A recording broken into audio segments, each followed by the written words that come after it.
From the Detroit Free Press, I'm Robin Chan with today's Voice Briefing. It's Wednesday, May 28th, 2025.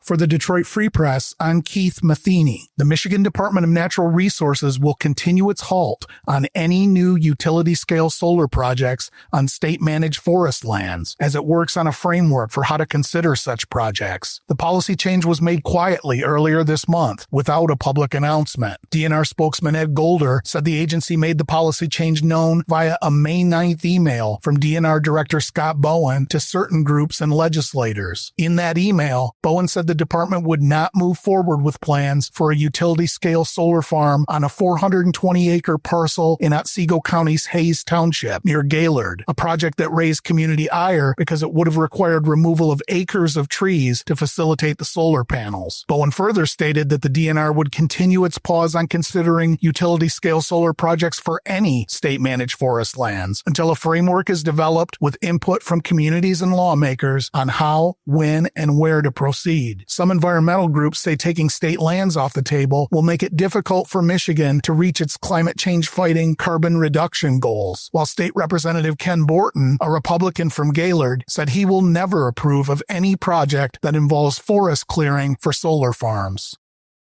This is Liam Rapley for the Detroit Free Press. With tariffs looming, the car market, especially the newer used car market, is seeing some of the highest prices in years. Industry experts at Edmunds indicated that in the first quarter of 2025, the average transaction price for used cars 3 years old or less jumped above $30,000 for the first time since 2023. The report also indicates that the average age of vehicles traded in has grown from 7.3 years old to 7.6 years old in the span of a year. The shifts, which indicate a tougher market for potential buyers, may be the after effects of the pandemic-era semiconductor chip supply shortage, coupled with tariff-related anxieties among buyers now. If dealers weren't leasing cars back then, they're obviously not seeing them return to their lots 3 years later. Ivan Drury, the author of the report at Edmunds, told the Free Press that the market conditions of 2022 and 2023 led to a natural shrinkage of lightly used cars in today's economy. Not only has it just outright reduced volume, but leasing penetration rates took a dump, Drury said. They were like the lowest we had seen them in 10 years, so naturally we're going to see a deficit in this vehicle type from the very get-go. While the changes in the used car market may strain some buyers' wallets, the market may be advantageous for drivers who leased a new vehicle in the last 3 years. Dealers seeking to grow the amount of lightly used cars on their lot may be paying more as they return at the end of their leases. Drury said the past may be a sign of things to come. He predicts the looming supply strain from President Donald Trump's tariff plans may create a similar stir in the market, calling it a historical precedent and a likely guide to the complications ahead. We're repeating this cycle over and over, Drury said. In his report, Drury predicts that there may be a larger range of resale values as already imported foreign models are expected to be met with higher demand than their brand new counterparts and pre-owned American-made vehicles. If tariffs tighten new vehicle inventory, spillover demand could once again inflate values of used vehicles, particularly for near-new models. With prices shifting upward, Drury said the best time to buy a vehicle was yesterday. For more, visit freep.com.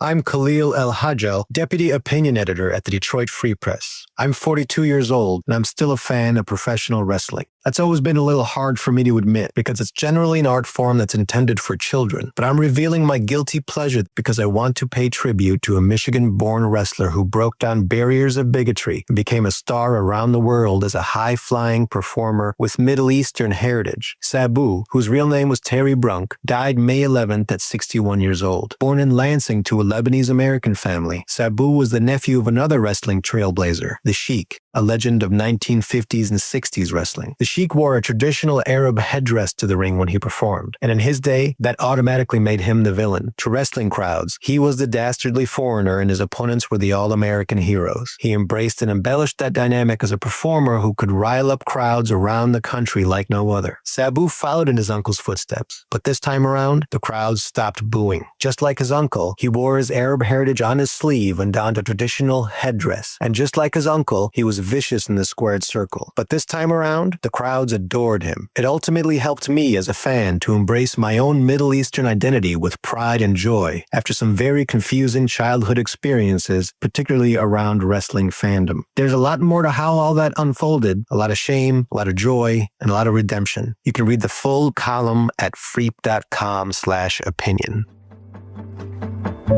Find more from the Detroit Free Press on freep.com. That's FREEP.com.